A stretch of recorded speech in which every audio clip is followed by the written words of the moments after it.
One evening in Paris, during the autumn of 1845, I went to visit a friend, Auguste Dupin. We were smoking our pipes and talking when the door of his apartment opened. Mr. Germain, the head of the Paris police force, came into the room. "I came to ask your advice," Germain said to my friend Dupin. "I'm trying to solve a very important case. It is also a very simple case, so I really need your help. But I thought you would like to hear about it, because it is so strange. My men and I have worked on this case for 3 months, Germain said.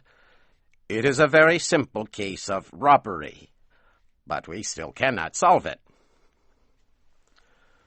Dupin took the pipe out of his mouth. "Perhaps the mystery is too simple," he said. Germain began to laugh. "Too simple," he said. "Who ever heard of such a thing?" I looked at Germain. "Why don't you tell us the problem?" I said. Germain stopped laughing and sat down. "All right," he said, "but you must never tell anyone I told you this. The wife of a very important person needs help. I cannot tell you her name, because her husband is a powerful man in the French government. Let us just call her Madame X. 3 months ago, someone stole a letter from Madame X. She is offering a large amount of money to anyone who can return the letter to her. We know that her husband's political enemy, Mr. Darcy, stole the letter. We also know it is somewhere in his apartment. Darcy plans to use the letter to embarrass Madame X's husband and destroy his political power. As you know, I have keys which can open any lock in Paris. For the last 3 months, my men and I have spent every evening looking for the letter in his apartment, but we cannot find it." Dupin stopped smoking. "Tell me how you looked for it," he said. Germain moved forward in his chair. "We took our time," he said. "First, we examined the furniture in every room. We opened all the drawers. We looked under the rugs. We searched behind all the paintings on the walls. We opened every book.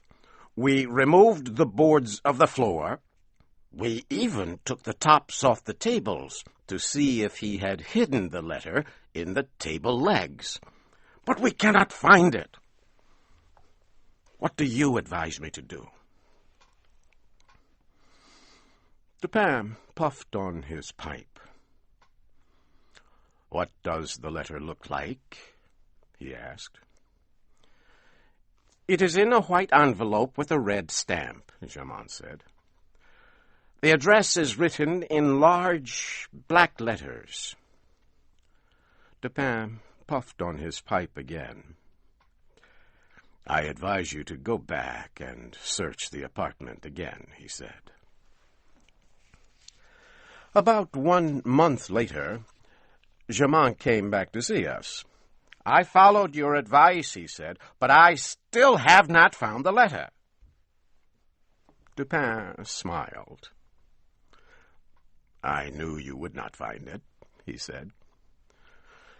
Germain became very red in the face. "Then why did you make me search the apartment again?" he shouted. "My dear Germain," Dupin said, "let me tell you a little story. Do you remember the famous doctor Louis Abernathy?" "No," Germain shouted. "Get to the point, Dupin." Of course, Dupin said. Once a rich old man met Abernathy at a party. The old man was not feeling very well. He decided he would get a medical opinion from the doctor without paying for it. So he described his problems to Abernathy. "Now, doctor," the old man said, "suppose you had a patient like that. What would you tell him to take?" "Oh, that is quite simple," said Abernathy. "I would tell him to take my advice." Germont looked embarrassed. "Look here, Dupin, I'm perfectly willing to pay for advice." Dupin smiled at Germont. "How much money did you say the reward was?" he asked. Germont sighed. "I do not want to tell you the exact amount, but I would give 50,000 francs to the person who helps me find that letter." "In that case," Dupin said, "take out your checkbook and write me a check for 50,000 francs. When you have signed the check, I will give you the letter." Germain looked at Dupin with his mouth open. His eyes seemed to jump out of his head. Then he took out his checkbook and pen and wrote a check for 50,000 francs. He gave it to Dupin. My friend examined the check carefully and put it in his pocket. Then he unlocked a drawer of his desk, took out the letter, and gave it to Germain. The policeman's hands shook as he opened the letter. He read it quickly. Then he put it in his pocket and ran out of the room without saying a word. "Dupin," I said, as I turned to my friend, "how did you solve the mystery?" "It was simple, my friend," he said. "Germain and his policeman could not find the letter because they did not try to understand the mind of the man who stole it. Instead, they looked for the letter where they would have hidden it. Mr. Darcy is not a policeman. He is, however, very intelligent. He knew the police would search his apartment. He also knew how police think, so he did not hide the letter where he knew they would look for it. Do you remember how Germain laughed when I said the mystery was difficult for him to solve because it was so simple?" Dupin filled his pipe with tobacco and lit it. "Well, the more I thought about it, the more I realized the police could not find the letter, because Darcy had not hidden it at all.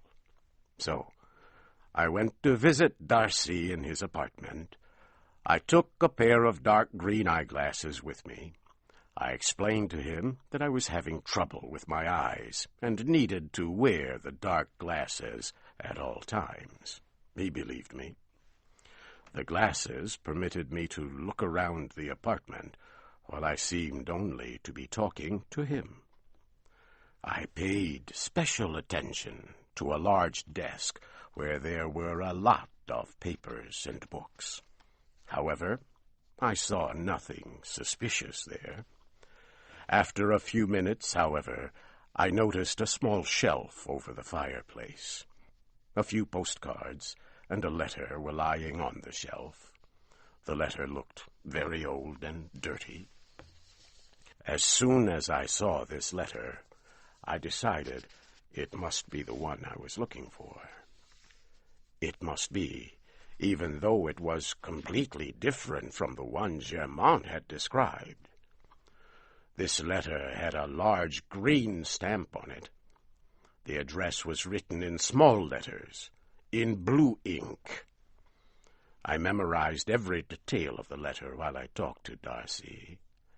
Then, when he was not looking, I dropped one of my gloves on the floor under my chair.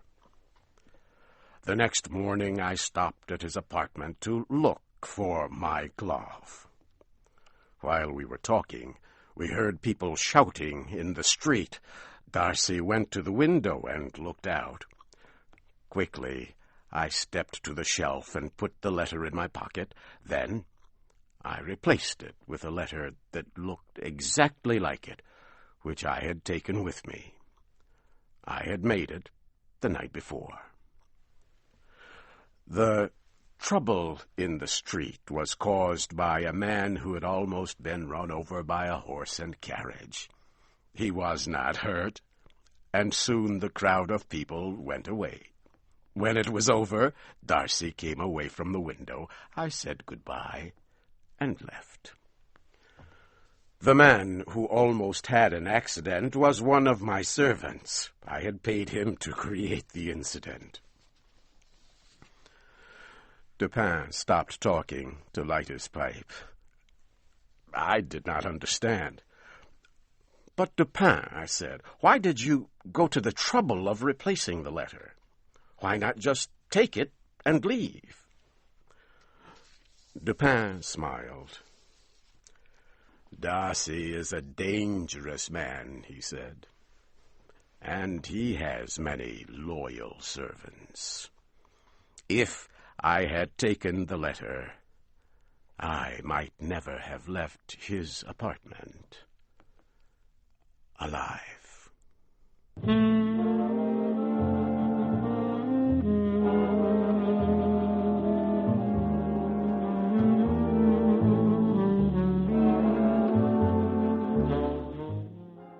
The Purloined Letter was written by Edgar Allan Poe and adapted into special English by Donna DeSanctis. The storyteller was Shep O'Neill. The producer was LaJuan Davis.